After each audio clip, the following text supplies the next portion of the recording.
पुंडलिक वरदे हरिविठ्ठल श्री ज्ञानदेव तुकाराम। पंढरीनाथ भगवान की जय।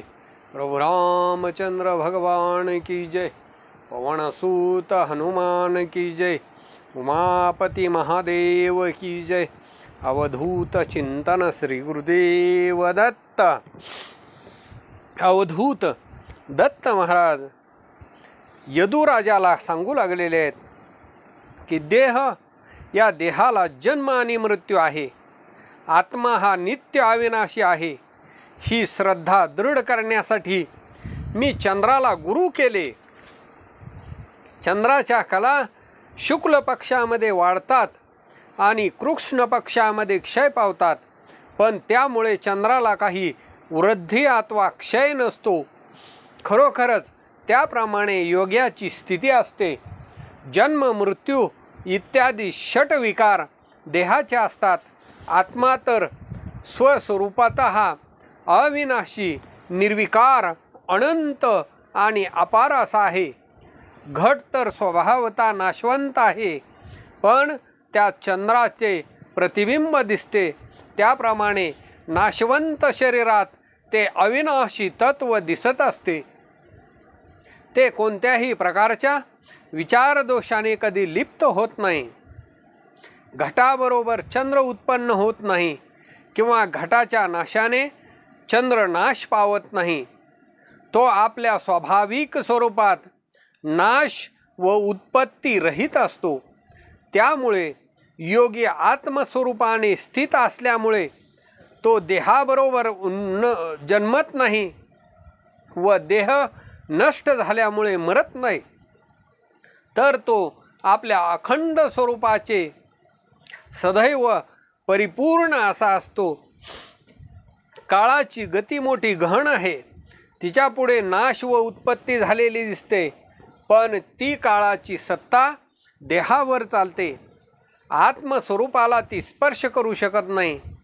काळाचे सामर्थ्य असे मोठे अगाध आहे, पण ते केवळ देहापुरते मर्यादित आहे। आत्मस्थितीकडे पाहिले तर बिचारा काळाचे तेथे काही चालत नाही।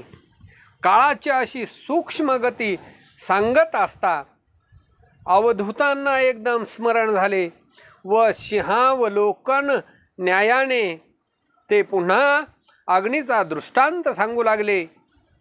काळरूप नदीचा वेग फार मोठा आहे, तिचा ओघ अत्यंत सूक्ष्म गतीने वाहत असतो। तेथे प्राणीरूप तरंग उत्पन्न होतात व नाश पावतात, परंतु सर्व जग हे पाहत असूनही न पाहिल्यासारखे वागत असते। या नदीमध्ये जरेने जर्जर झालेला लोकरूपी कचरा तरंगत असतो आणि षडविकाररूपी महाभयंकर भोवरे त्यामध्ये फिरत असतात। बालरूप व तारुण्य यांचे खळाळ चालू असतात। वार्धक्याचे मंद मंद जल वाहत असते। जन्म मरण फेऱ्याच्या मोठमोठ्या लाटा उसळत असतात। प्रवाहाच्या प्रचंड वेगाने आयुष्याची दरड कोसळून पडते। स्वर्गाधिक देवळे मोडून टाकून शिखरावर असलेल्या इंद्रांनाही तो प्रवाह वेग खाली पाडतो। ही लाट पाताळद्वाराने वेगाने आत घुसून सर्पाचा नाश करून त्याचा विध्वंस करते। अशा काळाच्या ओघात पंचमहाभूतरूपी लाटांच्या घडामोडी सारख्या चाललेल्या असतात, परंतु ही गोष्ट कोणाच्याही लक्षात येत नाही। महाप्रलयाच्या वेळी प्रलय मेघांचा जेव्हा गडगडाट होतो तेव्हा प्रचंड पूर होतो व त्या ब्रह्मदेवासारखे मोठमोठे वृक्ष मुळासकट उपटून शेंड्यासह वाहून जातात। त्या पुराचा अतिरेक झाला म्हणजे त्यात वैकुंठ व कैलाससुद्धा बुडून जाते। तेथे काळाचाही रिगाव होत नाही। महाप्रलयाचे वेळी असे अकस्मात एकाएकी घडते। काळरूपी जी नदी आहे ती अनिवार्य आहे। तिची गती सूक्ष्मपणामुळे खरोखरच लक्षात येत नाही। त्या सूक्ष्मगतीची स्थिती आता ऐक. दीप तोच आहे म्हणतात, पण त्याची ज्योती प्रत्येक क्षणी बदलत असते, पण तिची सूक्ष्मगती कोणाच्याच लक्षात येत नाही व शेवटी तो दिवा विझला असे म्हणतात. नदीचे पाणी प्रत्यक्ष वाहत असते, ते प्रतिक्षणी नवीन येत असते, परंतु अज्ञानी जण ते पाणी आरंभीचेच आहे असे समजतात. त्याप्रमाणे काळाची गती अगम्य आहे, त्याच्यामुळे ती सर्व लोकांना कळत नाही. प्रत्यक्ष देहाकडे पाहिले तरी त्यालाही काळ वयाच्या योगाने ग्रासित असतो. काळ हा बालपण, कौमार व तारुण्य यांच्या अगदी जवळ असतो, पण त्याला कोणी पाहत नाही. अशी काळाची गती अगाध आहे. त्यानंतर मी सूर्याला गुरु केला. हे राजा, सूर्याकडून मी काय शिकलो ते तुला सांगतो, ऐक, असं दत्त महाराज अवधूत यदुराजाला सांगू लागलेले आहेत. सूर्य आपल्या किरणांनी समुद्राच्या पाण्याचे शोषण करतो आणि पावसाळ्यात त्या पाण्याची वृष्टी करून लोकांना तृप्त करतो. परंतु सूर्य आपल्या किरणांनी पाणी शोषून घेत असता त्याचे ते जलशोषण कोणाच्याच लक्षात येत नाही. तथापि त्याच पाण्याचा वर्षाव करून सृष्टीतील सर्व लोकांना तृप्त करतो. योग्याची स्थिती तशीच आहे. तो ज्याच्यापासून थोडे काही स्वीकार करतो, त्याच्या हितासाठी त्याचे मनोरथ अनेक प्रकारे पूर्ण करतो. अशा प्रकारे आत्मानंदात निमग्न असलेल्या योग्याची जे सेवा करतात, त्याच्या सर्व मनोकामना पूर्ण होतात व शेवटी त्यास निष्काम करून निज धामाला आणतो. याप्रमाणे योगी आपल्या योग बळाने इंद्रियांच्या द्वारा विषय सेवन करीत असतो. त्याला जे कोणी काही देतात त्याच्यावर कृपा करून तो त्यास तृप्त करतो, पण विषय देताना किंवा घेताना त्याची त्याच्यावर सर्वथा आसक्ती नसते. सूर्य जल शोषून घेते वेळी किंवा देते वेळी जसा अलिप्त असतो, तसाच योगी हा विषयापासून पूर्णपणे वेगळा अलिप्त असतो.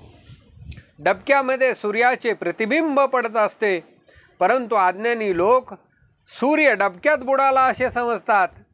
त्यातील पाणी हलले म्हणजे सूर्याची हालचाल झाली असे ते समजतात. पाणी गढूळ झाले म्हणजे सूर्य अंधुक झाला असे ते मानतात. वास्तविक सूर्य हा डबक्याला स्पर्शही करीत नाही, तो आकाशात अलिप्त असतो. योगी देहबुद्धीच्या छंदाने देहात नांदत असतो. तसेच देहाच्या अनेक प्रकारच्या उपाधीने तो बांधलेला असतो असे लोक स्वबुद्धीने म्हणतात. परंतु योग्याला देहाचे भान बाधा करत नाही, हे त्याचे गुह्य ज्ञान लोकांना कळत नाही. दोराच्या मिथ्या रूपाने दंश करून कोणाला मारले आहे का हे, त्याप्रमाणे तसा आत्मा चिदाकाशात असून मिथ्या देहामध्ये मिथ्या रूपाने प्रतिबिंबित होऊन देहकर्माला दाखवितो, म्हणून ते कर्म त्याला बाधक होऊ शकत नाही. आपले प्रतिबिंब तो जलामध्ये पाहतो, पण मी जलात बुडालो असे कोणी म्हणत नाही. त्याप्रमाणे मी देहाहून भिन्न आहे असे साक्षात ज्ञान ज्याला झाले, तो कोणत्याही प्रकारच्या देहकर्माला भीत नाही. मृगजळाचा पूर पाहून मूर्ख घाबरतो आणि जहाज बांधायला धावतो, तसाच हा मिथ्या संसार मूर्ख माणसाला भयंकर वाटतो. म्हणून स्त्री, पुत्र, ग्रह यांच्या प्राप्तीविषयी मनामध्ये अत्यंत आसक्ती केव्हाही ठेवू नये. याविषयी अवधूत दत्त महाराज यदुराजाला पारदेची कथा सांगू लागले. संसार दुःखाचे मूळ हे केवळ स्त्री आसक्ती, ज्याचा स्त्री लोभ अत्यंत प्रबळ असतो, त्याच्यापाशी सारे दुःख असते, त्या स्त्रीपासून झालेल्या अपत्यावर त्याची विलक्षण ममता जडते व त्यामुळे संसारी लोक दुःखी होतात. आसक्ती आणि स्नेहपाश या दोहोपासून मनुष्य पराधीन होतो, परतंत्र होतो आणि विलक्षण दुःख भोगतो. याच्यासाठी कोणी कोणावर आत्यंतिक आसक्ती किंवा स्नेह ठेवू नये. ज्यांनी अतिशय स्नेह ठेवला त्याला दुःख भोगावे लागते. हे राजा, स्नेहामुळे दुःख कसे निर्माण होते याविषयी मी तुला एका कपोताच्या जोडप्याची कथा सांगणार आहे, ती शांत चित्ताने ऐक. असं म्हणून अवधूत दत्त महाराज यदुराजाला त्या कबूतराची कथा सांगू लागलेले आहेत. एका वनामध्ये एक कबूतर राहत होता. त्याने स्त्री सुखाच्या लालसेने वनामध्ये एकांत प्रदेशी एक वृक्ष पाहून त्यावर आपले घरटे बांधले. वनात विहार करणाऱ्या त्या कबूतराने स्त्रीला भुलून वृक्षावरील घरट्यात तिच्यासह पुष्कळ काळ वास्तव्य केले. त्या कबूतरीचे एकमेकांच्यावरती अत्यंत प्रेम होते.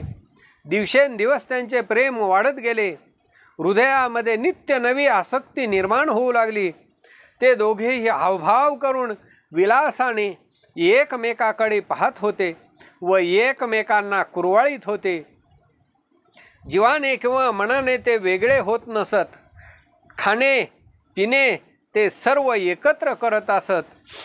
याप्रमाणे ते दोघेही एक जीव होऊन राहत होते.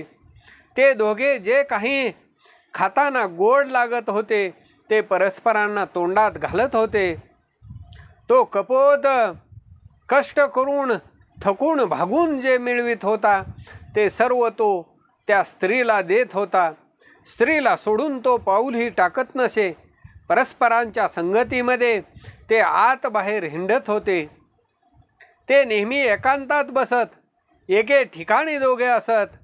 दोघे अनेक प्रकारच्या क्रीडा करीत, नाना प्रकारचे विहार करीत आणि विनोदाने खेळ खेळत. बायका ह्या एकांत असल्यामुळे मोठ्या गोड बोलतात. नवऱ्याच्या मनामध्ये सासू सासऱ्याबद्दल विकल्प भरवून देतात. दिराभावाच्या चालीरीती मोडून टाकतात आणि लाघवी भाषेने त्यांना भुरळ घालतात. ती एका आसनावर बसत असत, एकमेकांना टेकत असत आणि अहोरात्र एकाच शय्येवरती निद्रा करीत असत. ज्याप्रमाणे स्त्री समागमाच्या सुखाच्या ऐश्वर्यावर जीवे भावे विश्वासून त्याला हित अहित काही आठवले नाही. गृहिणीचा गौरव करण्यासाठी तो नाचत असे. उपवनामध्ये शांत जागी त्याचा समागम होत असे. घरटे हे केवळ नावालाच होते. सर्व विषय विलास वनराईमध्ये होत असे. अशा प्रकारे दोघेजण एकमेकांना जीवापेक्षाही अधिक मौल्यवान असे पदार्थ जे काही ती मागत होती तो ती वस्तू जीवापाड श्रम करून तो केवळ काम मोहित होऊन तिला आणून देत होता. तिच्या मनातील हेतू ओळखून तिने न मागताच तो वस्तू आणून देत होता. त्याशिवाय अधिक काही तिने मागितल्यास स्वतःचा जीव घाण टाकून तो तिची इच्छा पुरवीत असे. त्याला धर्माची वेळ कधी आठवलीच नाही. गरिबावर दया करायची असते हे कधी माहीतच नव्हते. जीवाभावाने केवळ स्त्रीची कृपा करावी एवढेच त्याला माहीत होते. साखरेवर बसलेली माशी जसे मारले तरी उठत नाही त्याप्रमाणे विषयाचा उपभोग घेताना त्याला वृद्धापकाळाची मृत्यूची थोडीही आठवण राहत नाही. ज्याप्रमाणे सत्यवादी लोक वाडवडिलांचे वचन पाळतात त्याप्रमाणे तो स्त्रीचा संतोष सर्वस्वाने राखीत होता.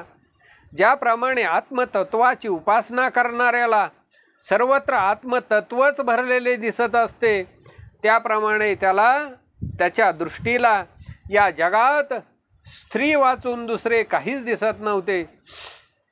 आधीच आवडती बायको, त्याच्यामध्ये ती गर्भवती झाली, मग काय विचारता. लोभ्याच्या हाती अवचित द्रव्य सापडावे तशी त्याची अवस्था झाली. तिचे डोहाळे अधिक वाढू लागले.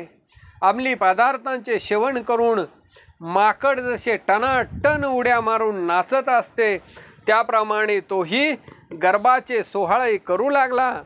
सर्व तऱ्हेने तिचे डोहाळे त्याने पुरविले आणि प्रसूती काळ येईपर्यंत तिच्याच लीलेमध्ये तो खेळत बसला.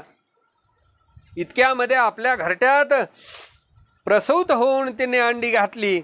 ती प्रसूत झाल्याची वार्ता ऐकून त्या पतीचा हर्ष आनंद त्रैलोक्यात मावेना. हरीची माया अघटित आहे. ती ब्रह्मदेवालाही अगम्य असल्यामुळे त्याच देवमायेने या अंड्यामध्ये अवयव तयार केले. त्या अंड्यात प्रथम फक्त रस भरलेला होता. त्या हरीच्या मायेने नखे, पंख, चोची आणि डोळ्यांची द्वारे उघडून चमत्कार करून दाखविला. कोवळी अंडे आपोआप फुटून कोवळी पिले बाहेर पडली. ती पाहताच आईवडिलांचा जीव अगदी भाळून गेला. ती पिले अतिशय कोमल होती. ती गोजीरवाणी असल्यामुळे पुत्र वात्सल्याने आई वडील मंजुळवाणीने त्यांचे सांत्वन करीत होत असत. ज्यावेळी जे करणे योग्य असेल त्याप्रमाणे ते दोघेजण आपल्या त्या अर्भकांचे लालन पालन करीत असत. त्यांचे मंजूळ शब्द ऐकून उभयता दोघांनाही आनंदाने डोलू लागत. वरचे वर त्यांच्यावरून लिंबलोण उतरून टाकत असत. त्या पिलांचे आलिंगन, मधुर मधुर बोबडे बोल, दोन्ही मऊ पंखांचा स्पर्श यांच्या योगाने ती उभयता तृप्त होत असत. माता पिता दोघे अशी बसले असता ती पिले त्यांच्या पुढे धावत येत व चोचीत चोच घालून एकमेकावर प्रेम दाखवीत आणि आलिंगन देऊन बालिशपणाने दूर पळत जात असत आणि पुन्हा तेथून धावत त्यांच्यापाशी येत असत. आई वडिलांच्या आश्रयाखाली वाढणाऱ्या त्या मुलांना कधी हीन दीनपणा माहीत नसे. त्यामुळे आपल्या पोटी अशी मुले जन्माला आली म्हणून त्यांना मोठी धन्यता वाटत असे. ती पिले त्यांची फार लाडकी होती. त्यांचे कोड कौतुक मोठ्या प्रेमाने पुरवित असत. त्यांना पाहून त्यांच्या डोळ्याचे पारणे फिटत असे. परस्पराच्या वरती त्यांच्या अधिकच प्रेम होते. ती पिले खेळत असलेली पाहून ती उभयता एकाच वेळी धावून जात व प्रेम भावाने त्यांना उचलून घेऊन त्यांच्या कोमल मुखाचे चुंबन घेत असत. हे राजा, आज परमात्म्याची ती जन्मरहित माया त्या दोघांना कशी भुलवीत होती ती पहा. हृदयातील परस्परावरील प्रेमबंधनाने ती पिले पोसावयाला अगदी तत्पर असत. स्त्री पुत्राचा मोह अधिक कठीण आहे. त्याचे शोषण पोषण जे आहे, स्त्री पुत्रांचं पोषण करण्यासाठी चिंताक्रांत व अतिदीन होऊन तो कपोत अन्नासाठी दाही दिशा भ्रमण करत असे. अशा प्रकारे ती पिले मोठी झाली. कुटुंब फार वाढले तसे अन्नही अधिक लागू लागले. तेव्हा ती दोघे प्रपंचाची काळजी करू लागली. अशा रीतीने कुटुंबाच्या पोषण व पुत्रस्नेहाने ती दोघेही पुष्कळ वेळ बाहेर राहून अन्न मिळवून आणू लागली. सहज अन्न मिळेना म्हणून ते रानोरान हिंडू लागली. अविश्रांत श्रम करू लागली तरीही पुरेसे भक्ष्य मिळेना. पुष्कळसा चारा मिळवून आपल्या घरट्याकडे जाऊ आणि मग आपल्या लेकरांना पिलांना नाना प्रकारचे भक्ष्य देऊन त्यांचा प्रतिपाल करू अशा इच्छेने अन्न मिळवण्यासाठी ती उभयता दोघेजण अनेक ठिकाणी वनामध्ये उपवनामध्ये हिंडत असत. याप्रमाणे माता पिता चारा आणण्यासाठी दूर गेले असता एकदा ती पिले भुकेने व्याकुळ झाले असता दैवयोगाने आपल्या घरट्यातून बाहेर पडली. त्या अरण्यामध्ये कोणी एक फाशेपारधी पाखरे पकडण्यात तरबेज होता. दैवयोगाने ही कपोताची पिल्ले त्याच्या दृष्टीला पडली. त्याचबरोबर त्याने आपले काळे जाळे पसरून ती पिले फासात अडकवली व तो कपोत कपोतीची वाट पाहत बसला. आपल्या पिलावरील उत्कट प्रेमामुळे कपोत कपोती चारा घेऊन लवकरच घरट्याकडे आली. स्त्री सुखाची आत्यंतिक आसक्ती हेच वाढत्या दुःखाचे मूळ आहे. स्त्रीच्या संगतीने जे अनिवार्य दुःख भोगावे लागते त्याचे वर्णन करता येत नाही. पुरुषांना दुःख देण्यास स्त्री संगच कारणीभूत आहे. त्यामुळे पुत्र नातू इत्यादिकांच्या द्वारा त्याला नाना प्रकारची दुःखे भोगावे लागतात. कपोतीने पाहिले की आपले पिले काळाच्या जाळ्यात अडकली आहेत. ती तोंडावर मारून घेऊन कपाळ पिटू लागली व मोठ्याने आक्रोश करून गडबडा लोळू लागली. जाळ्यामध्ये आपली पिले दुःखाने तरपडत आहेत हे पाहून ते मोठमोठ्याने रडून हाका मारू लागली. ती पुन्हा पुन्हा धावून त्या पिलासमोर जाई व दुःखाने विवळ होऊन तळमळू लागले. आपल्या मृत पुत्रांना पाहून तिने अंतःकरण शतधा प्रेमाने भरून आले. भ्रताराला दुःखी करण्यासाठी ती कपोती आपल्या पिलाकडे कशी चालली आहे ते पहा. पुत्र स्नेहाने ती वेडी झाली होती. त्यांचे गुण आठवून ती रडू लागली. ती आपले हित विसरून गेली आणि आपणहून त्या जाळ्यात जाऊन पडली. मायामोहामुळे तिला भूल कशी पडली ते पहा. जेथे पिले काळरूपी पाशाने जखडली होती त्याच जाळ्यात तिने स्वतःलाही अडकवून घेतले. मोहाने तिला वेडे करून सोडले. याप्रमाणे स्त्रीपुत्रांना मुकलेला तो कपोत एकटाच राहिला. तो अधोमुख होऊन रडू लागला. अतिशय दुःखाने विलाप करू लागला. प्राणाहून अत्यंत प्रिय अशी ती आपले पिले गतप्राण होऊन पडलेली त्याने पाहिली आणि अनुकूल व अनुरूप अशी स्त्री पण अंतरली. तो मनातल्या मनात म्हणू लागला की धर्म अर्थ आणि काम या तिन्हीचा आधार गृहस्थाश्रमामध्ये असतो. तो मोडला असतानाच माझ्या सर्व इच्छा अपूर्ण राहिल्या. मी आश्रमहीन झालो. मी कृपार्थ होण्यापूर्वीच मागील जन्माच्या पापरूप भोवऱ्याने माझ्या धर्म अर्थ कामाचा संपूर्ण भंग झाला.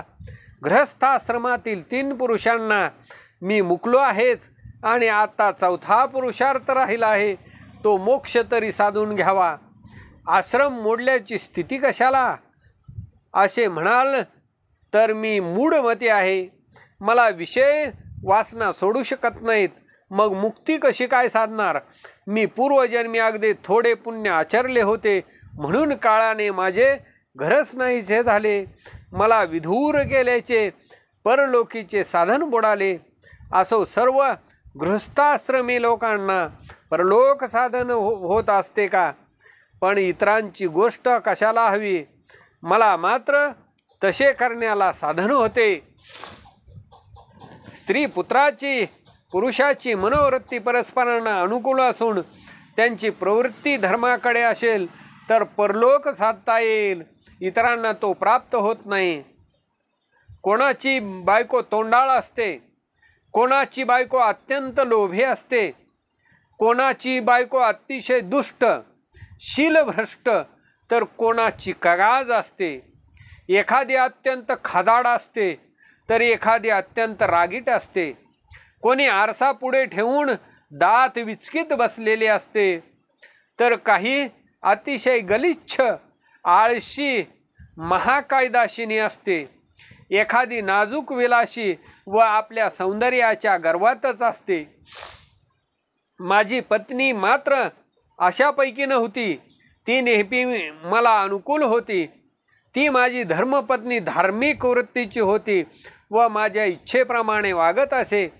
मी जेव्हा धर्मकार्यात प्रवृत्त होत असे तेव्हा ती मला मोठ्या भक्तिभावाने सहाय्य करण्यास तत्पर होत असे. माझी कोणतीही इच्छा पूर्ण करण्यास ती तत्पर असे. माझ्या वाचून कोणत्याही देवाला किंवा देवतांना ती भजत नसे.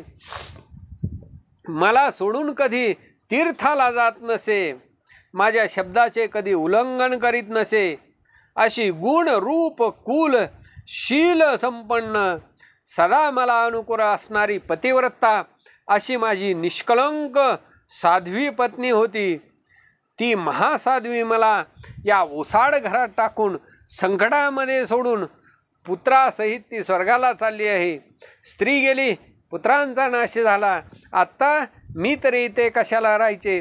लोकलाजेच्या आणि निंदेच्या दुःखाने माझा प्राण जाईल. माझ्यावरती एवढे दुःख कोसळले असताना मी लोकांना तोंड तरी कसे दाखवू? सर्व संसार सुखाचा नाश झाला. अशा स्थितीत जगलो तर लोक मला मूर्ख म्हणतील. आग लागो त्या विधुराच्या जगण्याला, ते निंद्या आणि लाजीरवाजे जिने असते. श्राद्धाचे आमंत्रणसुद्धा कोणी त्याला सांगत नाही. सर्व काळ एकटेच पडून राहावे लागते. अशा रीतीने मी एकटाच या जगात राहिलो तर माझ्या ओसाड घरात मला एकट्यालाच राहावे लागेल. कधी काही तोंडात गोडधोड पडू शकणार नाही, त्यामुळे अधिकच दुःखी होईल. असे बोलून त्याने काय केले ते पहा. मृत स्त्री पुत्राकडे पाहिले तेव्हा ती काळ पाशामध्ये बांधलेली असून त्यांची हालचाल अगदी बंद पडली होती. असे प्रत्यक्ष पाहूनसुद्धा त्या मूर्खाने काही विचार केला नाही आणि खरोखरच आपणही जाऊन त्या जाळ्यामध्ये पडला. एक मरण पावला की त्याच्या मागे दुसऱ्याचे मरण हे आपण नित्य पाहतो. परंतु जन्म मृत्यूचे निवारण करून खरे हित साधण्याचा कोणीच प्रयत्न करीत नाही. पहा, कपोतानी स्त्रीपुत्रासाठी आपला जीवही दिला, परंतु भगवत प्राप्ती करून घ्यावी हा विचार त्याच्या मनाला पटला नाही. अशा रीतीने तो मूढमती कपोत जाळ्यामध्ये पडताच पारध्याचे कार्य पूर्ण झाले. त्यास सहकुटुंब खांद्यावर टाकून तो पारधी आपल्या घरी जायला निघाला. असा जो कोणी घरावर अतिमोह ठेवणारा असतो, अशा गृहस्थाश्रमी माणसास काळ तात्काळ ग्रासतो. कपोताची जशी आपल्या कुटुंबावर आसक्ती होती, तशीच आसक्ती गृहस्थाश्रमी माणसाची असते. पिलांच्या शोकाने व्याकुळ होऊन त्या कबूतराने कपोताने प्राण सोडला. हे प्रत्यक्ष पाहत असताना सुद्धा मंदबुद्धीच्या कपोताने मृत्यू मुखामध्ये उडी टाकली. त्याप्रमाणे तो कपोत कुटुंबाची काळजी करत करत आपणही मृत्यू पावला. त्याच्या मनात थोडा देखील विवेक निर्माण झाला नाही. याप्रमाणे कुटुंबी गृहस्थ कुटुंबाच्या पोषणामध्ये आसक्त झाला असता विषय वासनेने अतृप्त राहतो. त्यामुळे त्याच्या कुटुंबाचा नाश होत असतो. गृहाची आसक्ती आणि गृहस्थाश्रम हे केवळ द्वंद्वाचे आगार आहे. त्याच्यामुळे गृहस्थाला कपोतासारखी भ्रांती पडत असते. याकरिता तसे वागून आपला अलौकिक मानवी जन्म व्यर्थ घालवू नये. या मृत्यूलोकी येऊन ज्याला उत्तम देह प्राप्त झाला आहे व त्यातही ब्राह्मण जन्म लाभला आहे, त्याने मोक्ष मिळविलाच पाहिजे. अलौकिक मनुष्य देह मिळविला की त्याला मुक्तीचे द्वार सदा सर्वदा खुले असते. एका दिवसात एका क्षणात तो जन्म मृत्यूच्या तावडीतून सुटतो. इतर वर्णाची ही स्थिती आहे तर ब्राह्मण साक्षात पुण्यमूर्तीच आहेत. ते सर्वदा मुक्त असतात. तथापि हे न जाणून जे व्यर्थ आसक्तीत गुंततात, विद्वत्ता असूनही वैराग्य असणे हे भाग्य ब्राह्मणाधिकास लाभत नाही. ते वृथा आसक्ती ठेवून अभागी होतात व विषय लंपट होऊन जीवन व्यर्थ घालवितात. मनुष्य जन्म प्राप्त होऊन तो घरावर आसक्ती ठेवतो, तो पडत मूर्ख आहे. तो आपल्या हातात आलेला स्वार्थ सोडून त्या कपोताप्रमाणे दुःखी कष्टी होऊन जातो. विषयाची तृप्ती केव्हाही होत नाही असे वेद आणि पुराणे सांगत आलेले आहेत. पण असे असताना पुरुष विषयासक्त होऊन नरदेहाला फुकट मुकतात. नरदेहाचे श्रेष्ठत्व विलक्षण आहे. नुसत्या रामनामाचा उच्चार केला तरी चारी मुक्ती दाशी होऊन जातात. असे असताना तोच देह विषयासाठी व्यर्थ घालवितात. विषय सुखाच्या आसक्तीने कोणाचीच कधी तृप्ती झालेली नाही. तहान लागलेले लोक मृगजळाच्या प्राप्तीने शांत कसे होतील? पण जाणते लोक ही नरदेह लाभलेला असताना विषयाच्या विवंचनेत व्यर्थ काळ घालवितात, वृथा कष्टी होतात. हे मानवा, तुला नरदेहासारखा ठेवा अनायासे प्राप्त झाला आहे, तेव्हा अभिमान सोडल्याने तुझे समाधान होईल. पुढच्या जन्मी नरदेह मिळेल अशी काही खात्री नाही. यासाठी विषयाची आसक्ती टाकून भगवंताला भक्तीने भजावे. कलियुगामध्ये हे सुलभ असे साधन आहे. त्याला यज्ञ, याग, त्याग, दान काहीच लागत नाही. लोक लज्जा सोडून एकाग्रतेने हरिकीर्तन केले असता चारी मुक्ती त्याचे चरण वंदितात. वीट देऊन त्याच्या मोबदल्यामध्ये जर परीस मिळाला तर त्याचे वाईट का बरं वाटावे? त्याप्रमाणे कीर्तनाच्या आधाराने प्रत्यक्ष देव भेटत असतो हे जाणावे. एकनाथ महाराज म्हणतात की नश्वर देहाच्या साधनेनेच जनात जनार्दन व्हावे ही मुद्रा त्याने लावून दिली. एकनाथ जनार्दन स्वामींना शरण गेले. तो जनार्दन एकत्वाने एकनाथ झाले. ज्याप्रमाणे सोने आणि कंगण या दोन्ही नावाने ते एकच असते, त्याप्रमाणे अवधूत दत्त महाराजांनी यदूला केलेला गुरुचा उपदेश भगवान श्रीकृष्णाने 11व्या स्कंदामध्ये उद्धवाला कथन केला आणि त्याचाच जनार्दन रूप एकनाथ उद्धवाला उपदेश करीत आहेत. श्रीकृष्णार्पणमस्तु. पुंडलिक वरदे हरी विठ्ठल. श्री ज्ञानदेव तुकाराम.